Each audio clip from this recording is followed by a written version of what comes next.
तो दोस्तों सबसे पहले लोक आस्था एवं सूर्य उपासना के महापर्व छठ पूजा की आप सभी को हार्दिक बधाई एवं शुभकामनाएं। आज का वीडियो बहुत ही ज़्यादा इंपॉर्टेंट रहने वाला है। आज के इस वीडियो में 27 अक्टूबर 2025 के दिन का हम इंपॉर्टेंट करंट अफेयर्स देखेंगे। तो अगर आप किसी भी एग्जाम की प्रिपरेशन करते हैं तो आप इस वीडियो को देख सकते हैं और देखने के साथ साथ अपने यार दोस्त मित्र को भी शेयर कर सकते हैं। तो चलिए एक बार हम वीडियो का फॉर्मेट देख लेते हैं। पहले इंपॉर्टेंट डे और थीम देखेंगे, इसके बाद नेशनल और इंटरनेशनल अफेयर देखेंगे।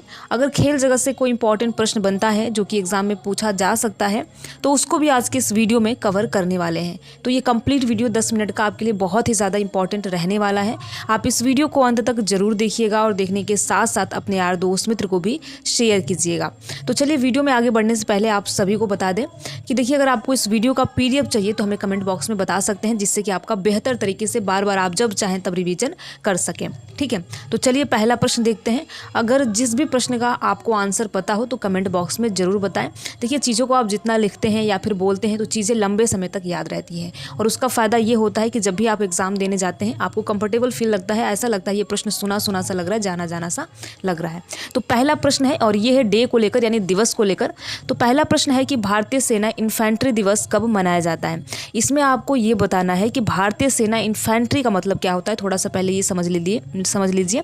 इन्फेंट्री का मतलब होता है पैदल सेना, यानी कि वो सैनिक जो पैदल चलकर जमीन पर लड़ाई लड़ते हैं उसे इन्फेंट्री कहा जाता है। तो आपको बताना है कि भारतीय सेना इन्फेंट्री दिवस कब मनाया जाता है। पहला ऑप्शन है 22 फरवरी, बी ऑप्शन है 8 मार्च, सी ऑप्शन है 5 जून और डी ऑप्शन है 27 अक्टूबर। तो देखिए, इसका करेक्ट आंसर है 27 अक्टूबर को भारतीय सेना इन्फेंट्री दिवस मनाया जाता है। यानी कि इस दिन भारतीय सेना के सैनिकों ने श्रीनगर हवाई अड्डे पर उतरने के उपलक्ष्य में इस दिन को मनाया जाता है। यानी भारतीय सेना के पहले सैनिकों ने श्रीनगर हवाई अड्डे पर उतरा और उसी उपलक्ष्य में इस दिन को इन्फेंट्री दिवस के रूप में मनाया जाता है। तो आप याद रखेंगे, इंपॉर्टेंट प्रश्न है और ऐसे ही प्रश्न देखिए एग्जाम में पूछा भी जाता है। आगे बढ़ते हैं, अगला प्रश्न देखते हैं। कजाकिस्तान अपनी पहली परमाणु ऊर्जा स्टेशन किस झील के पास स्थापित कर रहा है। इसमें आपको ये बताना है कि कजाकिस्तान अपनी पहली परमाणु ऊर्जा स्टेशन किस झील के पास स्थापित कर रहा है। यानी कि जो कजाकिस्तान देश से अपनी पहली परमाणु ऊर्जा स्टेशन किस झील के पास स्थापित कर रहा है, आपको उस झील का नाम बताना है। पहला ऑप्शन है झील अलाकोल, बी ऑप्शन है झील लेमुरिया, सी ऑप्शन है झील बालखास, डी ऑप्शन है झील क्राइव। तो देखिए, इंपॉर्टेंट प्रश्न है और काफ़ी न्यूज़ में रहा है। झील बालखाश के पास जो है कजाकिस्तान अपनी पहली परमाणु ऊर्जा स्टेशन स्थापित कर रहा है। तो इंपॉर्टेंट प्रश्न है, आप प्रश्नों को इसका उत्तर याद रखेंगे। बालखाश जो झील है इसी के पास कजाकिस्तान अपनी पहली परमाणु ऊर्जा स्टेशन का निर्माण कर रहा है। ठीक है, इंपॉर्टेंट प्रश्न है, आप याद रखेंगे। चलिए आगे बढ़ते हैं, अगला प्रश्न देखते हैं। डोंगफेंग 26 मिसाइल किस देश ने विकसित की। इसमें आपको बताना है कि डोंगफेंग 26 मिसाइल किस देश ने विकसित की है। पहला ऑप्शन है चाइना चीन, बी ऑप्शन है रूस, सी ऑप्शन है इजराइल, डी ऑप्शन है ईरान।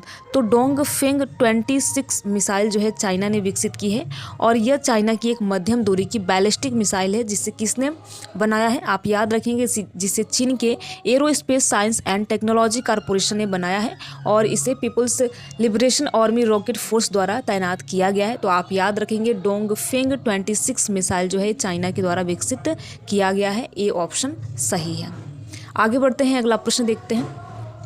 प्रधानमंत्री नरेंद्र मोदी को अल्पसंख्यक उत्थान के लिए doctor Martin Luther king junior global peace award किस देश में सम्मानित किया गया है। किस देश में सम्मानित किया गया है, आपको बताना है कि प्रधानमंत्री को रिसेंटली अल्पसंख्यक उत्थान के लिए doctor Martin Luther king junior global peace award से सम्मानित किया गया है। तो किस देश में सम्मानित किया गया है, आपको उस कंट्री का नाम बताना है। पहला ऑप्शन है संयुक्त राज्य अमेरिका, बी ऑप्शन है फ्रांस, सी ऑप्शन है यूनाइटेड किंगडम, डी ऑप्शन है रूस यानी रसिया। तो आप याद रखेंगे, प्रधानमंत्री जी को अल्पसंख्यक उत्थान के लिए doctor Martin Luther king junior global peace award दिया गया है संयुक्त राज्य अमेरिका में। तो आप याद रखेंगे ए ऑप्शन सही है। ठीक है, और साथ ही साथ इंपॉर्टेंट प्रश्न ये भी है कि ये जो अवार्ड है इन्हें नवंबर 2024 में मैरीलैंड में दिया गया है। तो आप याद रखेंगे, इंपॉर्टेंट प्रश्न है। ठीक है, तो ए ऑप्शन सही है। चलिए आगे बढ़ते हैं, अगला प्रश्न देखते हैं। आत्मनिर्भर क्वीन प्लांट प्रोग्राम मुख्य रूप से किस क्षेत्र से संबंधित है। आपको इसमें बताना है कि आत्मनिर्भर क्वीन प्लांट प्रोग्राम मुख्य रूप से किस क्षेत्र से संबंधित है। पहला ऑप्शन है पशुपालन, बी ऑप्शन है मत्स्य पालन, सी ऑप्शन है बागवानी, डी ऑप्शन है वन, ठीक है, यानी जंगल। तो आपको याद रखना है कि आत्मनिर्भर क्वीन प्लांट प्रोग्राम मुख्य रूप से बागवानी क्षेत्रों से संबंधित है, जिसका मुख्य उद्देश्य उच्च गुणवत्ता वाली रोग मुक्त पौधे और ऐसी सामग्री उपलब्ध कराना जिससे फलों और अन्य बागानी फसलों की उत्पादकता और गुणवत्ता में सुधार हो, ठीक है।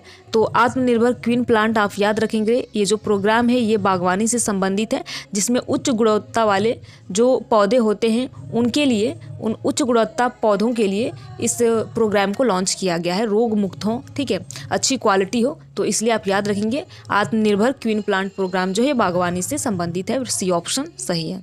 चलिए आगे बढ़ते हैं, अगला प्रश्न देखते हैं। भस्मा शंकर मंदिर उत्तर प्रदेश के किस शहर में स्थित है? इसमें आपको बताना है कि भस्मा शंकर मंदिर उत्तर प्रदेश के किस शहर में स्थित है। पहला ऑप्शन है पीलीभीत, बी ऑप्शन है सहारनपुर, सी ऑप्शन है संभल, डी ऑप्शन है सीतापुर। तो आपको उस शहर का नाम बताना है जहाँ पर भस्मा शंकर मंदिर स्थित है। तो देखिए ये उत्तर प्रदेश के संभल जिले में स्थित है, संभल शहर में स्थित है, सी ऑप्शन सही है। और ये न्यूज़ में आखिर इतना क्यों रहा, तो आप याद रखेंगे कि 1978 में सांप्रदायिक दंगों के बाद इसे बंद कर दिया गया था, यानी कि 1978 के सांप्रदायिक दंगों के बाद इसे बंद कर दिया गया था, जिसे दिसंबर 2024 में फिर से खोला गया, इसलिए काफ़ी न्यूज़ में था। और ये खग्गू सराय क्षेत्र में है और भगवान शिव को समर्पित है। तो आप याद रखेंगे भस्मा शंकर मंदिर भगवान शिव को समर्पित है, जो कि उत्तर प्रदेश के संभल शहर में स्थित है, सी ऑप्शन सही है। चलिए आगे बढ़ते हैं, अगला प्रश्न देखते हैं। सेंदुरडी वन्यजीव अभयारण्य किस राज्य में स्थित है? इसमें आपको ये बताना है सेंदुरडी वन्यजीव अभयारण्य किस राज्य में स्थित है। पहला ऑप्शन है केरल, बी ऑप्शन है तमिलनाडु, सी ऑप्शन है महाराष्ट्र, डी ऑप्शन है कर्नाटक। तो आप याद रखेंगे सेंदुरडी वन्यजीव अभयारण्य केरल राज्य में स्थित है और ये कोल्लम जिले के पश्चिमी घाट के दक्षिणी भाग में है, जो कि अगस्त्यमलाई बायोस्फीयर रिजर्व के तहत आता है। तो आप याद रखेंगे सेंदुरडी वन्यजीव अभयारण्य केरल राज्य में स्थित है, यानी कि ए ऑप्शन सही है। चलिए आगे बढ़ते हैं, अगला प्रश्न देखते हैं। प्रोजेक्ट वीरगाथा 4.0 किन मंत्रालयों की संयुक्त पहल है? इसमें आपको ये बताना है जो प्रोजेक्ट है वीरगाथा 4.0 ये किन दो मंत्रालयों की संयुक्त पहल है। पहला ऑप्शन है गृह मंत्रालय और युवा मामले मंत्रालय, बी ऑप्शन है रक्षा मंत्रालय और शिक्षा मंत्रालय, सी ऑप्शन है संस्कृति मंत्रालय और रक्षा मंत्रालय, डी ऑप्शन है शिक्षा मंत्रालय और खेल मंत्रालय। तो आपको प्रोजेक्ट वीरगाथा 4.0 के बारे में बताना है कि किन मंत्रालयों ने इसे संयुक्त रूप से जारी किया था। इंपॉर्टेंट प्रश्न है, आपको याद रखना है। तो इसे देखिए रक्षा मंत्रालय और शिक्षा मंत्रालय ने दोनों संयुक्त रूप से प्रोजेक्ट वीरगाथा 4.0 को लॉन्च किया था, ठीक है, बी ऑप्शन सही है। अब बात यह है कि देखिए आखिर इस परियोजना का क्या उद्देश्य है, किस उद्देश्य से इसे लॉन्च किया गया था। तो आप याद रखेंगे कि इसका उद्देश्य देश भर के छात्रों को वीर पुरस्कार विजेताओं के जीवन और उनके साहस के बारे में बताना है, ताकि उनमें देशभक्ति और राष्ट्रीय गौरव की भावना पैदा हो सके। और इसीलिए इसी उद्देश्य से रक्षा मंत्रालय और शिक्षा मंत्रालय ने मिलकर प्रोजेक्ट वीरगाथा 4.0 लॉन्च किया है, जो कि इन दोनों मंत्रालयों की संयुक्त पहल है। तो बी ऑप्शन सही है, ठीक है। चलिए आगे बढ़ते हैं और अगला प्रश्न देखते हैं। जागरूक पर्वत श्रृंखला जो हाल ही में खबरों में देखी गई थी किस क्षेत्र में स्थित है? ये प्रश्न काफ़ी ज़्यादा इम्पॉर्टेंट है। तो यहाँ पर पूछा गया जागरूक पर्वत श्रृंखला जो खबरों में काफ़ी देखा गया था किस क्षेत्र में स्थित है। पहला ऑप्शन है पश्चिम एशिया, बी ऑप्शन है उत्तरी अमेरिका, सी ऑप्शन है ऑस्ट्रेलिया, डी ऑप्शन है दक्षिण अमेरिका। तो आप याद रखेंगे बहुत ज़्यादा इंपॉर्टेंट प्रश्न है। ये पश्चिम एशिया के ईरान, इराक और तुर्की देशों में स्थित है। तो ए ऑप्शन सही है, जागरूक पर्वत श्रृंखला जो है ये पश्चिम एशिया में स्थित है, ठीक है। अब बात यह है कि देखिए आखिर ये न्यूज़ में इतना ज़्यादा क्यों रहा है। अगर आप डेली न्यूज़ देखते होंगे तो आपको पता होगा, क्योंकि देखिए फरवरी 2025 में एक अध्ययन में ये सामने आया था कि उत्तरी इराक में जो जागरूक पर्वत है नीचे का एक वो वैज्ञानिक हलचल के कारण यह क्षेत्र नीचे की ओर खिसक रहा है, जिसके कारण जागरूक पर्वत श्रृंखला काफ़ी न्यूज़ में था। तो आप याद रखेंगे पश्चिमी एशिया में स्थित है, यानी कि ए ऑप्शन सही है, ठीक है, ए ऑप्शन सही है। चलिए अगला प्रश्न देखते हैं और इस वीडियो का आखिरी प्रश्न देखते हैं। अगला प्रश्न है कि थैलेसीमिया किस प्रकार की बीमारी है? इसमें आपको ये बताना है कि थैलेसीमिया किस प्रकार की बीमारी है जो हाल ही में खबरों में देखी गई थी।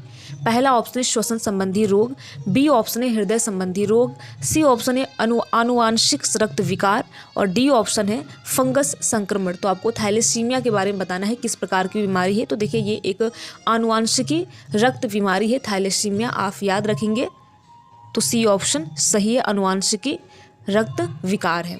तो कुल मिलाकर देखिए हमने 10 मोस्ट इम्पॉर्टेंट प्रश्न देखा और यहाँ से एग्जाम में प्रश्न पूछे जाने की भी संभावनाएं हैं। हमने वन्यजीव अभयारण्य देखा, दिवस देखा, नेशनल और इंटरनेशनल के जो इंपॉर्टेंट प्रश्न हैं उनको भी इस वीडियो में कवर किया। तो काफ़ी वीडियो देखिए ये इंपॉर्टेंट रहता है। अगर आप रोज़ाना हमारी करंट अफेयर्स की वीडियो को फॉलो करते हैं तो निश्चित तौर पर अगर आप कोई भी एग्ज़ाम देने जाते हैं तो आपको कंफर्टेबल फील होगा, क्योंकि यहाँ पर जो मोस्ट इंपॉर्टेंट क्वेश्चन होते हैं वही आपको कराए जाते हैं। तो वीडियो कैसा लगा एक बार कमेंट बॉक्स में ज़रूर बताएं। अगर आप वीडियो में किसी भी प्रकार का कोई सुधार चाहते हैं तो कमेंट बॉक्स में हमें बता सकते हैं, अगले वीडियो में उसका प्रयोग किया जाएगा। वीडियो में लास्ट तक बने रहने के लिए आप सभी का बहुत बहुत धन्यवाद। अगर आपको ये वीडियो अच्छा लगा हो तो वीडियो को आप लाइक कर सकते हैं और लाइक करने के साथ साथ अपने यार दोस्त मित्र को भी शेयर कर सकते हैं। Thank you.